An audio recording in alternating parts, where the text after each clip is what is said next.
Hello people, BD geeks ওয়েবসাইটের পক্ষ থেকে HTML এবং CSS ভিডিও টিউটোরিয়ালসের পঞ্চম ভিডিওতে আপনাদের সবাই ওয়েলকাম জানাতেছি। আমি ফয়সাল আহমেদ। সো আমি জাস্ট আগের ভিডিও টিউটোরিয়াল একটা টিউটোরিয়াল জাস্ট প্লে করলাম এবং দেখলাম যে আসলে আপনারা যখন ছোট করে ইউটিউবে দেখবেন ভিডিওগুলো তখন সম্ভবত একটু ছোট দেখাবে আপনার কাছে লেখাগুলো। সো ওই জন্য আমি ঠিক করলাম আর একটু জুম করে দেবো স্ক্রিনটাকে, অর্থাৎ আপনারা যেন সহজে বুঝতে পারেন লেখাগুলো। আশা করি আপনারা সবাই বুঝতে পারতেছেন লেখাগুলো, এবং কোথাও কোনো লেখা বুঝতে অসুবিধা হলে অবশ্যই আমাকে কমেন্টে জানাবেন এবং আমি অবশ্যই ঠিক করে দেওয়ার চেষ্টা করবো অথবা জুম ইন করে দেওয়ার চেষ্টা করবো। অ্যান্ড সবচেয়ে ভালো আপনারা যদি ইউটিউবে দেখার সময় ভিডিওগুলো ফুল স্ক্রিন করে দেখেন, তাহলে আপনার জন্য বুঝতে সুবিধা হবে এবং অনুযায়ী কাজ করতে সুবিধা হবে। তো আজকে ভিডিও টিউটোরিয়ালে আমরা শিখবো, এখন আমরা টেক্সট সম্পর্কে কিছু কথা বলবো। জাস্ট আগের ভিডিও টিউটোরিয়াল সিকোয়েন্সিয়াল একটা টিউটোরিয়াল আজকেরটা। সো আজকে আমরা শিখবো কীভাবে টিউটোরিয়াল টেক্সটগুলোকে অথবা লেখাগুলোকে কীভাবে কুল করা যায় অথবা দেখতে সুন্দর করা যায়। সো ধরা যাক আমরা কোনো একটা কথাতে আমরা জোর দিতে যাচ্ছি অথবা কোনো একটা জিনিস আমরা ভিউয়ারের চোখে লাগাতে যাচ্ছি। সো সেক্ষেত্রে আমাদেরকে অবশ্যই লেখাটা একটু বড় সাইজের হতে হবে এবং বোল্ড টাইপের হতে হবে। সো সেক্ষেত্রে আমরা কী করবো, এক্ষেত্রে আমাদেরকে একটা ট্যাগ ইউজ করতে হবে। সেটা হচ্ছে টেক্সটের ক্ষেত্রে আমরা এই ট্যাগটা ইউজ করি, সেটা হচ্ছে স্ট্রং ট্যাগ।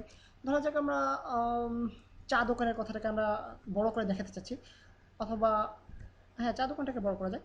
সো আমাদেরকে যেটা করতে হবে সেটা হচ্ছে স্ট্রং, এই ট্যাগটার নাম হচ্ছে স্ট্রং ট্যাগ। এর মাধ্যমে আমরা লেখাকে বোল্ড করি। এটা হচ্ছে বেসিক্যালি XHTML অথবা HTML যেটাই বলেন, সেক্ষেত্রে আমরা ইউজ করে থাকি এই ট্যাগটা। সো আমরা স্ট্রং ট্যাগ তারা ক্লোজ করে দিই, স্ট্রং। সো বেসিক্যালি এটা হচ্ছে, এখন আমরা যদি এটাকে সেভ করে ব্রাউজারে যদি আমরা ওপেন করি, আমরা দেখতে পারবো যে লেখাটা চা দোকানের লেখাটা বড় হয়ে গেছে, অর্থাৎ বড় হাতে হয়েছে। আপনারা দেখতে পাচ্ছেন যে বড় না ঠিক এক্স্যাক্টলি, আপনারা নিশ্চয়ই খেয়াল করতে পারতেছেন যে সব লেখার মধ্যে লেখাটা একটু বেশি করে চোখে পড়তেছে। চা দোকানে, অর্থাৎ এটা বোল্ড টাইপের হয়ে গেছে, লেখাটা একটু গাঢ়কারি।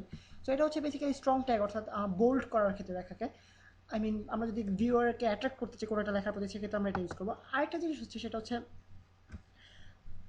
ইটালিক, অর্থাৎ আপনারা ব্যাপারটা আসলে কোথা থেকে এসেছে আমি ঠিক জানি না। এটাকে ইটালিক বলার কারণ কি আমি ঠিক জানি না। সম্ভবত পিসা সিটিতে একটা বিল্ডিং আছে, সেটা যেটা হেলানো থাকে, হেলে আছে মাটির দিকে, স্ট্রেট বিল্ডিং না। সো সেখান থেকে ইটালিক আসতে পারে, আমি ঠিক শিওর না। সো আপনারা দেখে নেবেন ইটালিকটা কোথেকে আসছে। বাট ইটালিক ফন্ট কি আপনারা নিশ্চয়ই জানেন যে ইটালিক টেক্সট মানে হচ্ছে একটু বাঁকানো টাইপের টেক্সট। সো এই জিনিসটা আসলে আমরা ইউজ করে থাকি কোনো ভিউয়ার অথবা পাঠকের আমরা দৃষ্টি আকর্ষণ করার ক্ষেত্রে। সো এটা ইউজ করতে হলে আমাদেরকে যেটা করতে হবে সেটা হচ্ছে এমফাসিস করতে হবে। এটাকে টেকনিক্যাল টার্ম বলা হয় এমফাসিস অথবা ইটালিক টেক্সট। সো এমফাসিস করার জন্য আপনারা নিশ্চয়ই ভাবতেছেন যে এটা তো নর্মালি আমি ইটালিক লিখবো অথবা এমফাসিস লিখবো, এমফাসিস। বাট আসলে তা না, এখানে আমাদেরকে লিখতে হবে জাস্ট ইএম। এই লেখাটা হচ্ছে ট্যাগের name. So EM tag name. আমরা ধরা যাক মামা কথাটাকে আমরা, যেহেতু এটা একটা ভাবের ডায়লগ, সো আমরা এটাকে ইটালিক করে দেবো এবং এখানে আমরা ইটালিক করে দিই যেন সব ক্ষেত্রে চোখে পড়ে, আমরা বুঝতে পারবো যে আসলে কোন ক্ষেত্রে ইউজ করবো। ধরা যাক আমরা একটা ওয়ার্ড, ধরা যাক আমাদের ওয়েবসাইটের নামটা আমরা সবসময় ইটালিক হরফে লিখবো।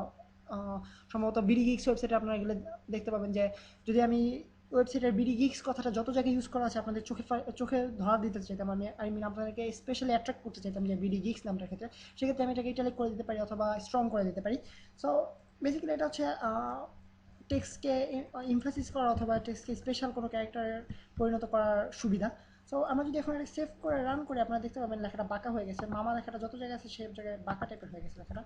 আপনি দেখতে পাচ্ছেন এখানে মামা লেখাটা একটু বাঁকা টাইপের এসেছে এবং এখানেও মামা লেখাটা একটু বাঁকা টাইপের এসেছে। সো আই মিন মাম্মা, কালকে তো চা দোকানে দেখলাম না। বুঝতে পারতেছেন নিশ্চয়ই যে একটা হচ্ছে ইটালিক একটু এমফাসাইজ করে, এমফাসাইজ করে কীভাবে বলে আমি ঠিক বুঝতে পারতেছি না। আপনারা কেউ জেনে থাকলে আমাকে জানাবেন কীভাবে বলে থাকে।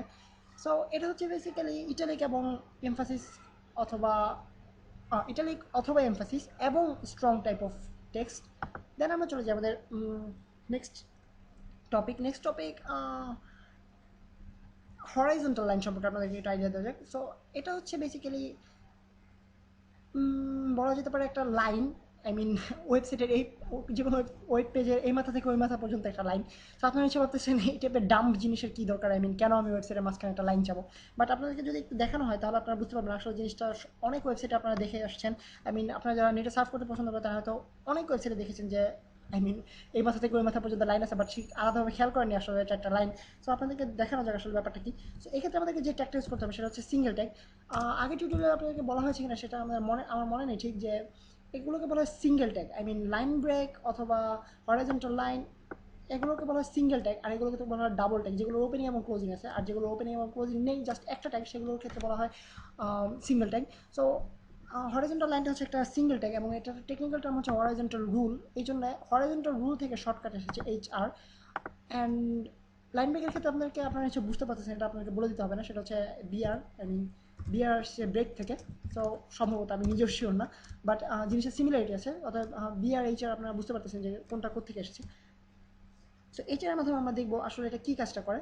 আমি সেভ করে প্রোগ্রামটাকে রান করি অথবা ব্রাউজারে লোড করি। আপনি দেখতে পাচ্ছেন পেজের এই মাথা থেকে মাথা পর্যন্ত একটা লাইন, আই মিন আপনারা সব ভাবতেছেন একটা ডাম জিনিস, বাট এটা আমাদের তখন কাজে লাগবে যখন আমরা কোনো একটা কিছু আলাদা করতে যেতেছি। আপনারা যারা ইবে অথবা অ্যামাজন এই টাইপের ওয়েবসাইটে গিয়েছেন কখনো, তারা দেখেছেন নিশ্চয়ই যে একটা আইটেম থাকে, দেন আইটেমের ছবি থাকে, কিছু আইটেমের ডিসক্রিপশন থাকে, দেন একটা দাগ থাকে এই মাথা থেকে ওই মাথা পর্যন্ত, দেন নিচে আমাদের নেক্সট আইটেম। এভাবে আমরা ডিফারেন্সিয়েট করি ওয়েবসাইটের মধ্যে, যেন আমরা আলাদা আলাদাভাবে ভিউয়ার জন্য সহজে বুঝতে পারি যে এটা একটা টপিক, এটা একটা টপিক, অথবা এটা একটা জিনিস, এটা আরেকটা জিনিস, এভাবে যেন আমরা আলাদা করতে পারি। সো ধরা যাক আমরা যদি আরেকটা এখানে আরেকটা হেডার যদি তৈরি করি, আরেকটু ছোটো হাতের, ধরা যাক একটু ছোটো অক্ষরে তৈরি করবো, H2, ধরা যাক আজাইরা রিপ্লাই, আজাইরা পেছালের আজাইরা রিপ্লাই দিল, অর্থাৎ আপনি আমার সাথে আজারে পেচাল করতে আসছেন, তাই আমি আজারে রিপ্লাই দিলাম এই টাইপের। দেন আমরা রান করে দেখতে পাবো।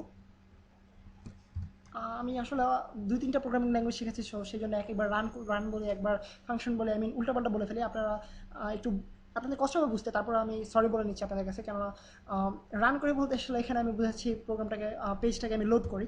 সো পেজটাকে লোড করলে আপনারা দেখতে পাচ্ছেন, বুঝতে খুবই সহজভাবে আমরা বুঝতে পারতেছি যে এটা একটা আজারে প্যাচার এবং এটা একটা আজারে রিপ্লাই, টোটালি আজারে একটা ওয়েবসাইট। বাট আপনারা নিশ্চয় বুঝতে পারতেছেন যে এগুলো আমরা কোন ক্ষেত্রে ইউজ করবো।